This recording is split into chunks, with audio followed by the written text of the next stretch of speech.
Shukla again. There's something around us.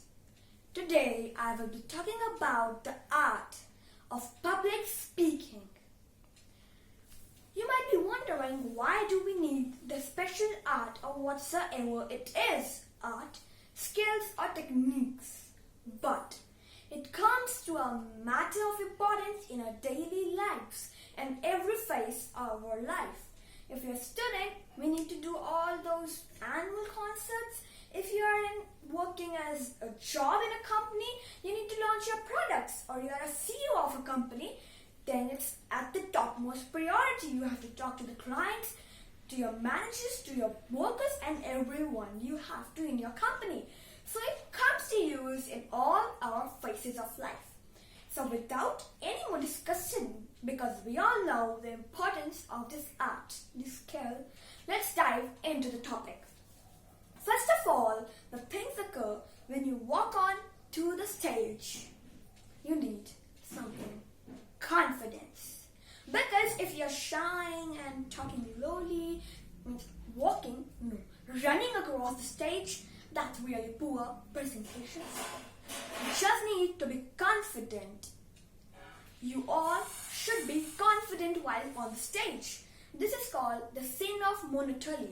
Being unconfident, thinking about other things, that's not the way.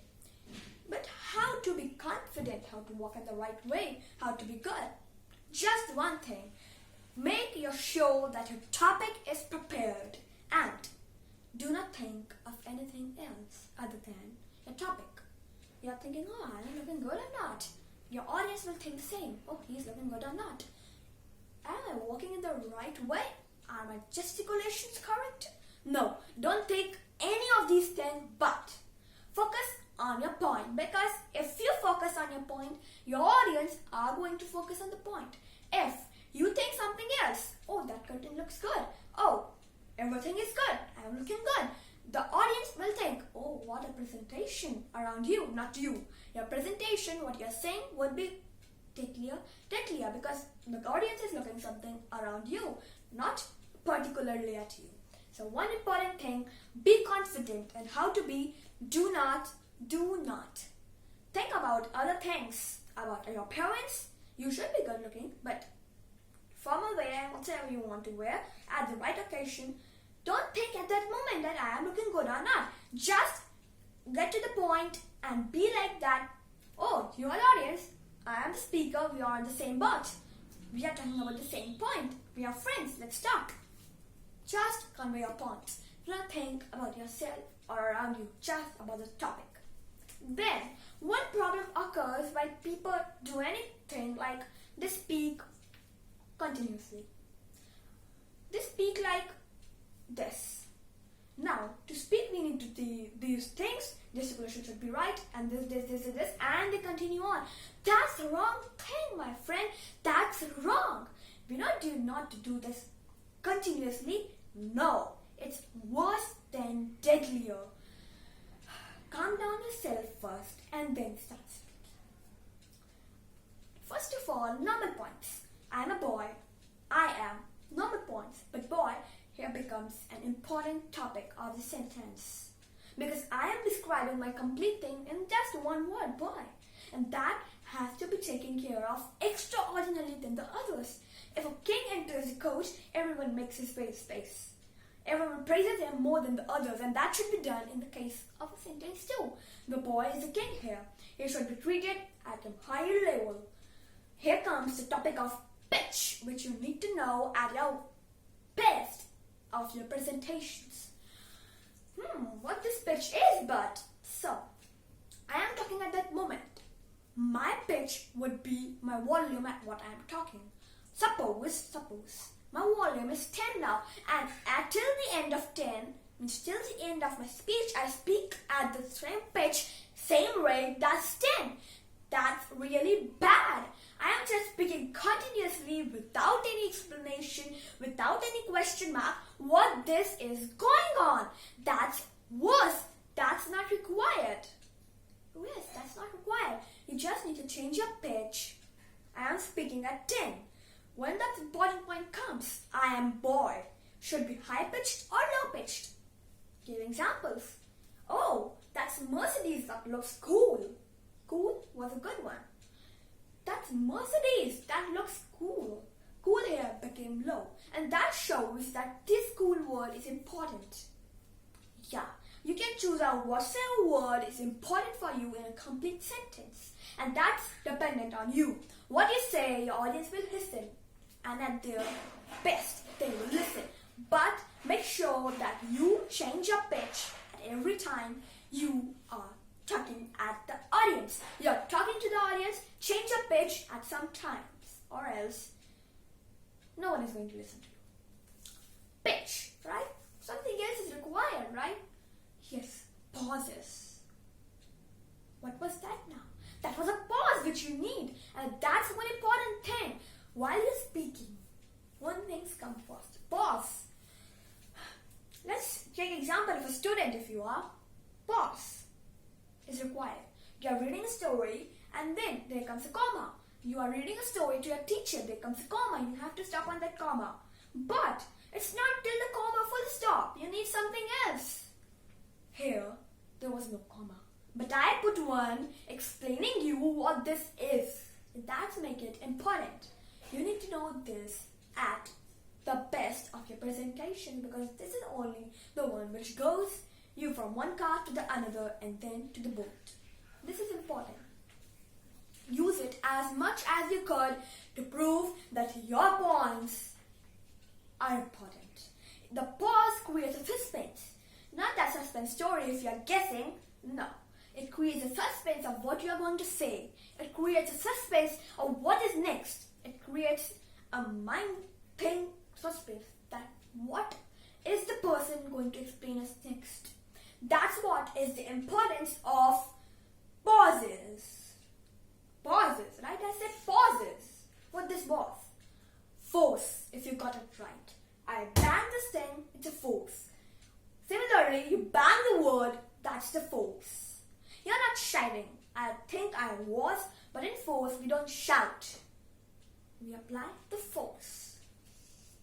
You have put the pitch, you have put the pause, but the important points, the keynotes. Take any big companies who is taking a new product, like Steve Jobs, whenever he launches the Mac, he has the bold letter Mac on his mouth as forceful direction towards the audience, and that's really, really important. Take any example like this TV is good. This TV is really, really good. The really, really shows, if I was a marketer, I would say this TV is really, really good. Just give an example. It should not be said like this. It comes later in exposition. I would say like this to put the force on it that it is important for you to listen, isn't it? Now, influencing the audience. I just slightly changed the topic. Why? Because here comes the subtopic of that last topic. Force. Now, you are listening to me because we all are influenced by the audio, speaker, because we want to listen him. He is saying something which we all want to listen. And even or worse, we want to listen this. And that's what means influencing the other one. Here, it requires some special tips which only the speaker should know. That the audience should know what their benefit is, because till now, human has not become very, very honest. They still think about what our benefit is. And this has been continuing since 0 to 2021. And that's a really good thing for a speaker. Just tell the audience what your benefit is. Because now you're listening to me and now you know this trick. And now it's going to benefit you in all the ways. And this was the trick of influencing people. You know that's really beneficial for you to watch this complete. And that's what makes you beneficial. That's what influences the other people. That's really important. Now, influencing even includes some points. And that we are going to consider. People like Henrik G. Freddy said, it's not the thing, the product description that helps the people buy the product. It's the influential. Then Helen Keller, a blind test, said, it's not the thing a person buys. It's the experience, it's the benefit he gets. And she was blind deaf, so she could not hear, but she knows that it's not the thing that matters, it's the experience. It's the thing that doesn't matter, it's the experience, it's the proud of having it that matters. And here comes exposition, an important point to be noted. Many authors, like we can go to the J. Canry, who was a big author at that earlier times, then C. Cantrell, who was a big author, big writer, a poetess, and then we consider any big personality, they all know exposition. Let's take an example. Tata Nano versus our Mercedes. What's the difference? At the launch of Tata Nano, there was everything done. Like, oh, this car costs only 1 lakh. That's a really it's a really big thing. It's all over the news. It got franchise. It got billions of things and billions of views. But what was it afterwards? It was a failure. Why? Philippines D. Flanagan, recently a good writer, wrote one essay completely describing what it was. Carnivals are not just for big things, but for fun. And here comes. Most of the people around the world buy cars. 90% usage is riding it, and 10% is to show. There's also people buy 20 cars, they buy 30 cars, but for no reason they buy them. What's the reason? Nothing. Wastage complete. It's not just they want to ride them, just to ride with the one, the rest are to show. Let me tell you the slogans of both of these. Tata Nano was the cheapest car in the world, while for Mercedes it was the best or nothing. Now, let me give you an example. When you think of pizza, what comes to your mind? Delicious. Cheese, paneer. Delicious, right? While when you think of dump, garbage, you start to smell it. Worse. Done. Forget it. So that's what happened.